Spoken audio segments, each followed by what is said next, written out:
ഓശാന ഞായർ യേശുവിൻ്റെ ജെറുസലേമിലേക്കുള്ള വിജയപ്രവേശം നമ്മെ ഓർമ്മിപ്പിക്കുന്ന ദിവസമാണ്.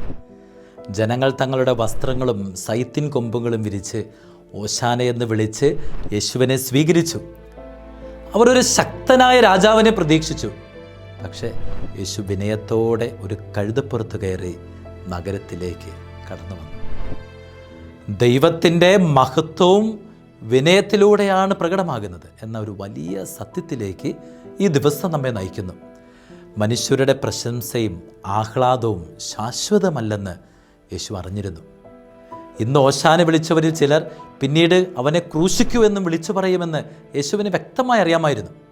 നമ്മുടെ ജീവിതത്തിലും ചിലപ്പോൾ ദൈവത്തെ ആവേശത്തോടെ സ്വീകരിക്കുന്ന നിമിഷങ്ങളുണ്ടാകും.